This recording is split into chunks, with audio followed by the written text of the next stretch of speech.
Hello guys, आपका time table आ चुका है और जल्द ही आपकी परीक्षाएं संपन्न होने जा रही है। So best of luck for your exam. Hilda Taba model को हम देख चुके हैं, परंतु एक बार और विस्तृत में इंग्लिश मीडियम और हिंदी मीडियम दोनों में देख रहे हैं। तो ज़्यादा टाइम न लेते हुए हम स्टार्ट करते हैं हिल्डा टाबा मॉडल।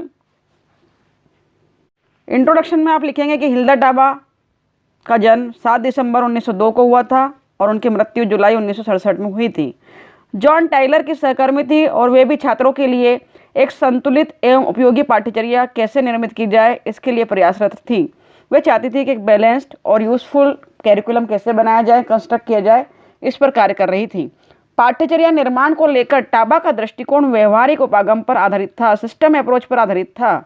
यह चरणबद्ध रूप से योजनागत विशिष्ट लक्ष्यों, उद्देश्यों, गतिविधियों को सम्मिलित करते हुए निर्मित किया गया। अर्थात हिल्डा टाबा मॉडल जो करिकुलम का बनाया गया उसमें विशेष रूप से बात की गई चरणबद्ध रूप से, अर्थात स्टेप वाइज प्लान्ड, योजनागत, विशिष्ट लक्ष्य, स्पेसिफिक एम्स को ध्यान रखा गया। स्पेसिफिक एम्स के अलावा गतिविधियों, एक्टिविटीज़ पर ध्यान दिया गया और इन सबको ध्यान में रखते हुए कैरिकुलम का निर्माण किया गया, कंस्ट्रक्ट किया गया। टाबा ने छात्रों को क्या सिखाया जाए तथा उनकी आवश्यकता क्या है के मध्य सामंजस्य स्थापित करना की प्रक्रिया विकसित की। तो क्या प्रक्रिया विकसित की टाबा ने? हिल्डा टाबा ने बताया कि स्टूडेंट्स को क्या सिखाया जाए, व्हाट इज़ टीचिंग, और उसकी नीड्स क्या है, उसके बीच बैलेंस, सामंजस्य स्थापित कैसे करते हैं, इस प्रक्रिया को डेवलप करने की कोशिश की। टाबा का विश्वास था कि छात्रों को जो अध्ययन सामग्री उपलब्ध कराई जाती है उसका एक मानक होना चाहिए, एक स्टैंडर्ड होना चाहिए तथा उसे निर्धारित मानक के अनुसार ही प्रयोग करना चाहिए। उसके पश्चात ही छात्रों के अधिगम का परीक्षण भी निर्धारित मानक पर करना चाहिए कि हम मापदंड निर्धारित कर दें कि फिर परीक्षण कैसे करेंगे, कैसे मानेंगे कि क्या सिखाया जाए और क्या आवश्यकता है, उसके बीच तालमेल आपने कैसे बिठाया। इस दृष्टिकोण को ध्यान में रखते हुए पाठ्यचर्या विकास के लिए शिक्षकों को अवश्य सम्मिलित करना चाहिए। अर्थात इसके लिए क्योंकि एक मानक निर्धारित करेंगे और उसका परीक्षण भी करेंगे तो उसके लिए शिक्षकों का होना बहुत ज़रूरी है। तो हिल्डा टाबा करिकुलम मॉडल में शिक्षक को बहुत अनिवार्य तत्व के रूप में, फैक्टर के रूप में लिया गया।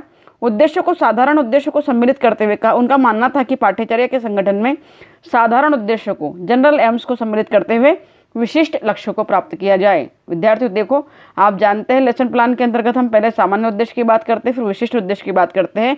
तो साधारण उद्देश्यों को प्राप्त कर ले पहले हम और फिर विशिष्ट लक्ष्य को प्राप्त करें। जैसे कि विशिष्ट लक्ष्य हमारा शिक्षक बनना हो सकता है, तो शिक्षक बनने के लिए एक साधारण उद्देश्य क्या होने चाहिए कि एक उसका दृष्टिकोण क्या होना चाहिए, कैसे व्यापक होना चाहिए, कैसा उसका अपनी टीचिंग मेथड पर कमांड होना चाहिए, कैसे विषय सामग्री पर कमांड होना चाहिए। उन साधारण उद्देश्य को पहले प्राप्त कर ले, कैसी करिकुलम को आगे बढ़ाने की प्रोसेस होनी चाहिए और फिर स्पेसिफिक एम्स की ओर आप जा सकते हैं। देखते हैं हिल्डा टाबा मॉडल में आगे। विद्यार्थियों, इसी मॉडल को इंग्लिश मीडियम में भी दिया गया है तो देखिएगा जरूर। टाबा ने अपने प्रगतिशील शैक्षिक विचारों को तारतू विश्वविद्यालय में प्रस्तुत किया था। तो कहाँ प्रस्तुत किया था? प्रगतिशील शैक्षिक विचारों को तारतू विश्वविद्यालय में प्रगति करते हुए उन्होंने तारतू विश्वविद्यालय में प्रस्तुत किया। और जो टाबा थी वो जॉन डीवी की शिष्या थी। उन्होंने 1962 में करिकुलम डेवलपमेंट थ्योरी एवं प्रैक्टिस नामक पुस्तक लिखी थी। Curriculum development theory and practice पुस्तक लिखी थी। टाबा का मॉडल आगमन विधि, इंडक्टिव मेथड पर आधारित था। अब एक आगमन विधि होती है, एक निगमन होती है, इंडक्टिव मेथड और डिडक्टिव मेथड। आगमन विधि में और निगमन विधि में क्या अंतर है? तो आगमन विधि में हम पहले उदाहरण लेते हैं और फिर नियम की व्याख्या करते हैं, जबकि निगमन विधि में नियम से उदाहरण की ओर जाया जाता है। इनके उपागम की मुख्य विशेषता जमीनी स्तर पर छात्रों की आवश्यकता को पाठ्यचर्या में शामिल करना था। इसलिए इस मॉडल को हम ग्रॉस रूट अप्रोच मॉडल भी कहते हैं, क्योंकि ज़मीनी स्तर पर, सतही लेवल पर या बेसिक आवश्यकताएं क्या होनी चाहिए उससे उन्होंने शुरू किया। टाबा ने पाठ्यचर्या विकास के लिए 7 चरण बताए। कितने चरण बताए? 7 चरण बताए। पहले चरण की हम बात कर रहे हैं कि छात्रों की आवश्यकता को पहचानना। छात्र तो उपस्थित है कक्षा में, लेकिन उनकी आवश्यकता क्या है? तो छात्रों की आवश्यकता में हम देख सकते हैं शैक्षिक उद्देश्यों को, शिक्षण सामग्री को, शिक्षण विधियों को, शिक्षण के स्तर को, चरित्र निर्माण में किस प्रकार सहायक हो सकती है, व्यक्तित्व निर्माण में कैसे सहायक हो सकती है विधियाँ या करिकुलम। तो एक छात्र की आवश्यकता क्या है, वो किस तरह चाहता है, किस तरह पढ़ना चाहता है, किस तरह समझना चाहता है, किस तरह जनरल एम्स से स्पेसिफिक एम्स की ओर आगे बढ़ेगा, उसको जानना।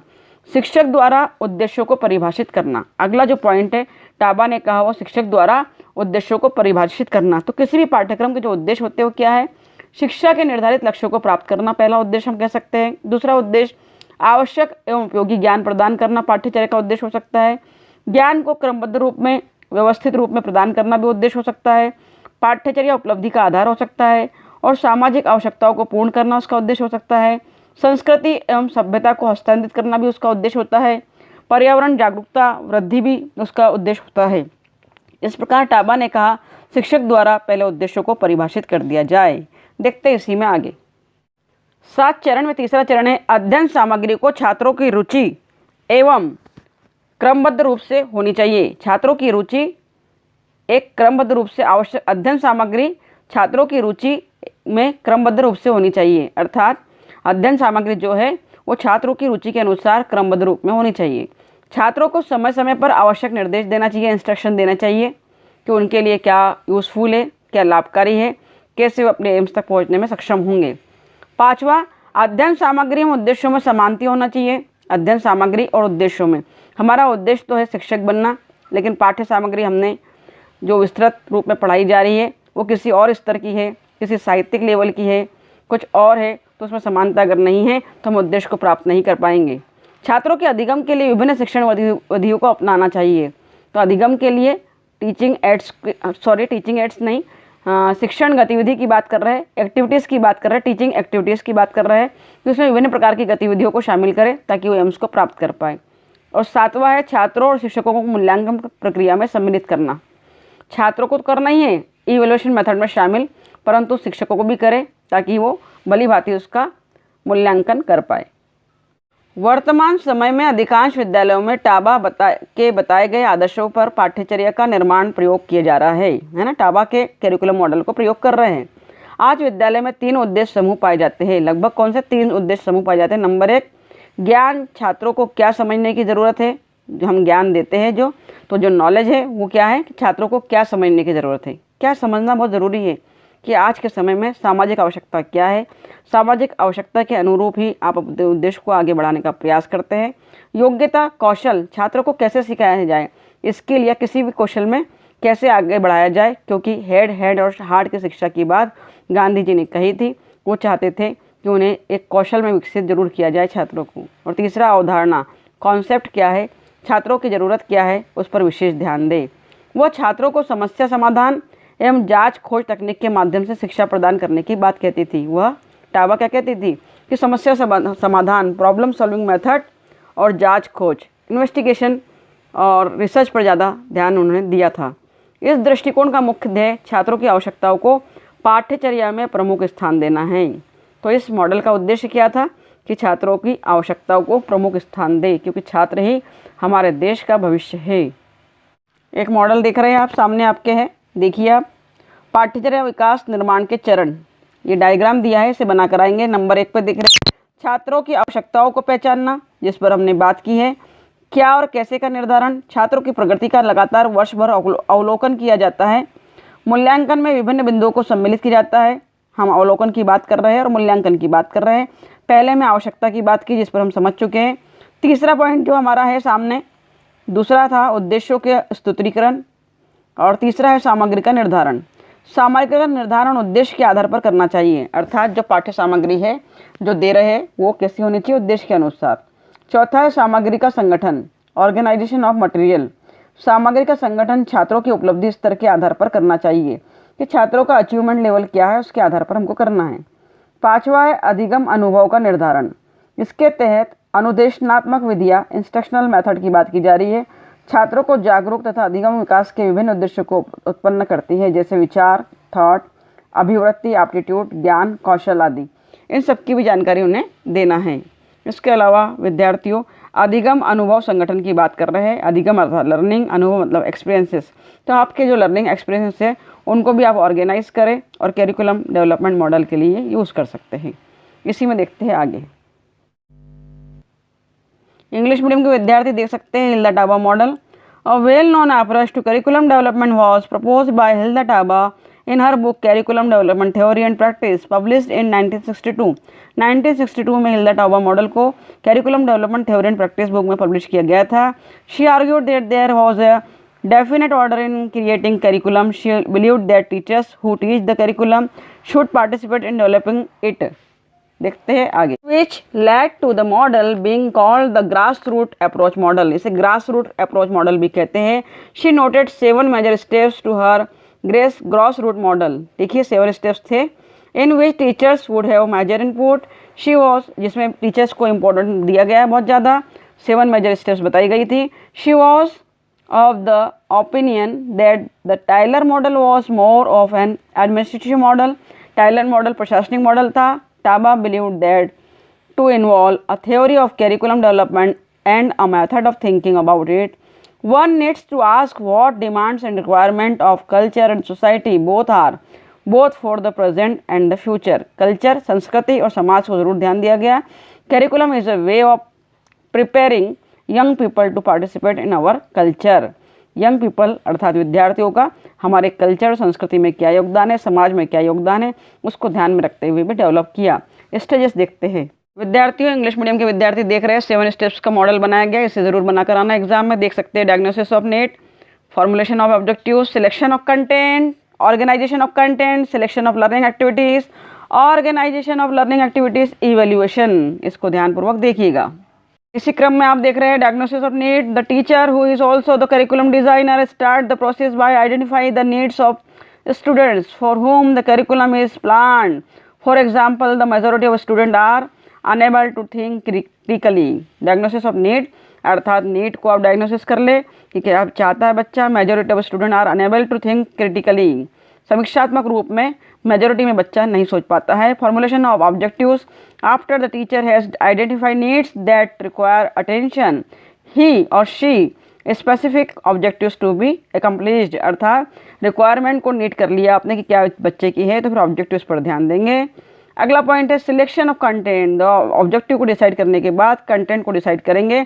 ऑब्जेक्टिव के अकॉर्डिंग आपका कंटेंट होना चाहिए।